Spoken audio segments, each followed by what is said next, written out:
Hello and welcome to a new video of the Top 3 Pen series. In this series we ask famous pen people their personal top 3 pens. Every Monday we upload a new episode, so if you don't want to miss out on any video, subscribe to our YouTube channel. This week we have the honor to hear what the top 3 pens are of Ana Csiky. Ana, I'm so sorry if I mispronounced your last name, but I really tried my best. Ana lives in Paris and is a wonderful person who is completely mad into fountain pens and inks. You may know her from her Instagram account Inkantadora, and I hope I pronounced that good as well. She's beloved a client from our store, and she even took the time to travel the 500 kilometers that is between Paris and Lara to visit our store. Wondering what her personal top 3 pens are? Let's have a look. Hi, I'm Ana Csiky, also known as Inkantadora on Instagram, the Pen Addict Slack, on the Fountain Pen Companion podcast, or you might just have ran into me at a pen show, either in the US or in Europe. I'm here today to talk to you about my top 3 pens, because the lovely AppelBoom asked me to do this and to be part of the very cool and very fun top 3 pen series. So I could just talk to you about my favorite pens, but you might have already listened to that on the podcast. So today I'm going to talk to you about the top 3 pens that mean the most to me because of how they came to be and what they represent to me when I use them. The first one of these pens is this one, which is an Additive Pens ribbon 3D printed pen. I love just seeing how the ink sloshes back and forth on this one. So basically what it is a pen that to me starts with a story somewhere around 2015 or 2016, where I'm discovering all of the creativity that exists within the fountain pen community. And I am going through Fountain Pen Network when I see a post by a person who just figured out how to 3D print the barrel of pens so that they have a double helix or a ribbon such as this one. And he just asked whether we would be interested in such pens, to which we all replied, yes, please, give us those pens. But it was still a very raw prototype. And very quickly they created a website, a mailing list, and then an Instagram account in which they were very open to sharing about the process of going from a very raw prototype to a final product, asking the community what we thought and what we wanted was key in the process.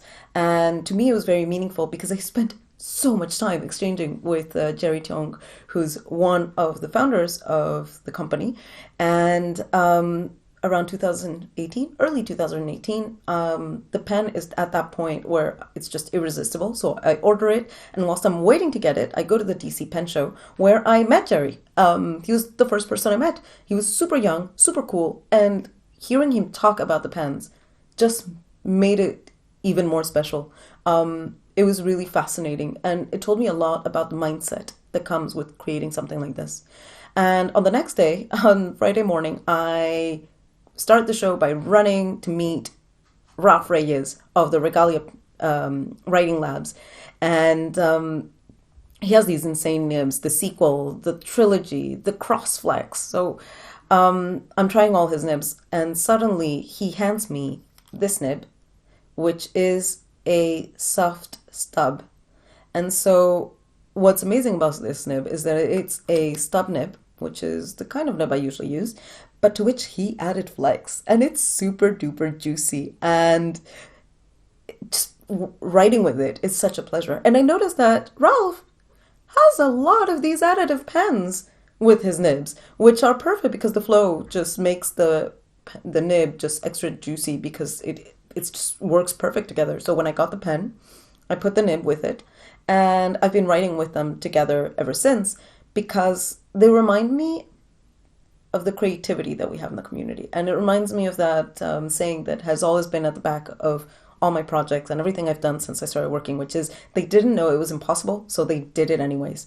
And that's exactly what this pen is. And I write with it and I draw with it because to me it's a reminder that you should always keep tinkering and keep trying to do what should be impossible, because maybe it can work out. So that's my first pen.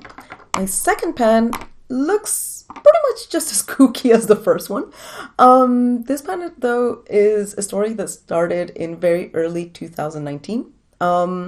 What it is what happened when the Wagner pen club in Tokyo started working on, well, they every year they come up with a different pen, and it's usually like an exclusive platinum that nobody else has with a funky nib or something like that. But last year they did something a little bit extra special when they contacted Fine Writing International in Taipei, whom, by the way, I actually had the pleasure of meeting very little after I had purchased this pen, and these guys, who are amazing.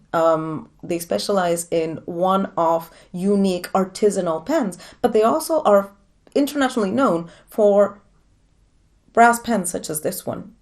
So you often might have seen them tagged as FWI on Instagram. And so they're awesome because they are brass, they are indestructible. I have a video on my YouTube channel. By the way, I have a YouTube channel in which Mr. Rudy Lee, who's the creator, is just hammering this pen, which is crazy.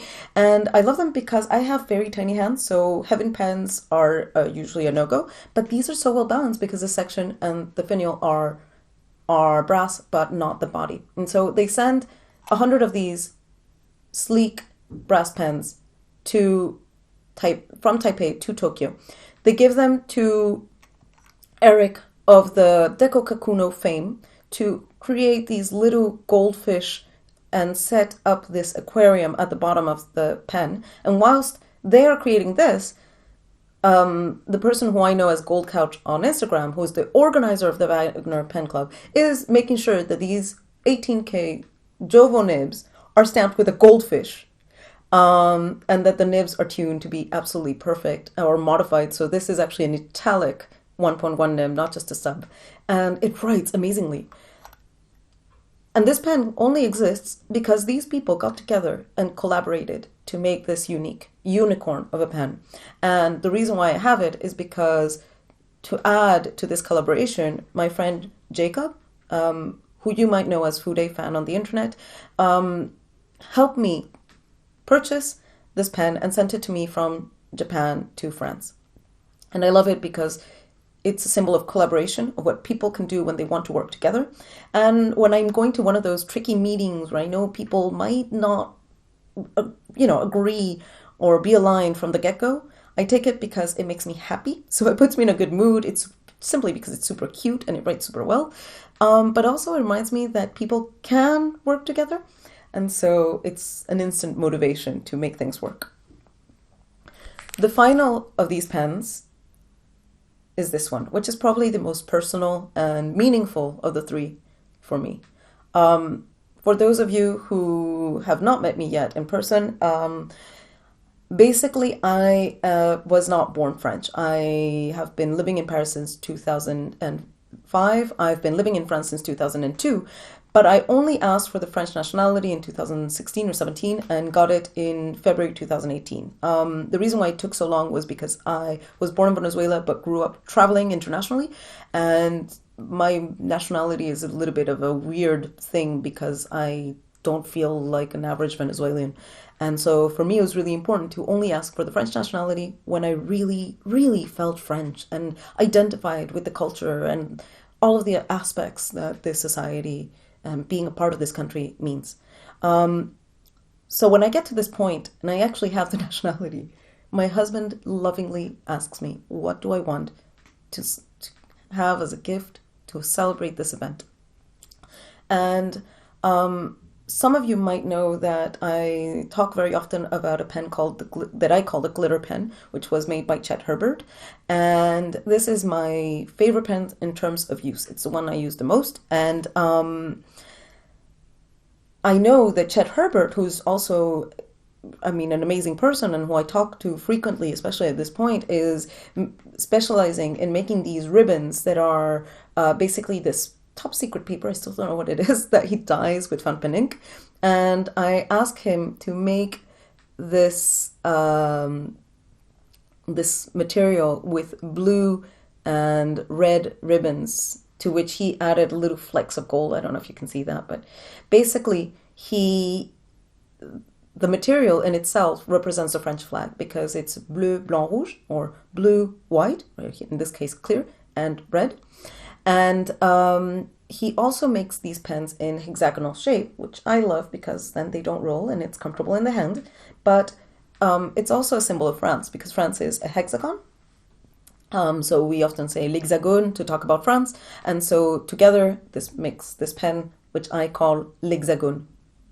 Sorry, which I call La France. And what I love about this pen is that it reminds me who I am, how I became who I am.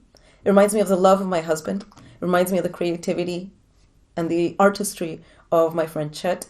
And when I use it, I feel really, really, really happy to be where I am right now. So that's it. Those are my 3 top pens. Thank you for listening, and I'll talk to you later. Thank you. Bye.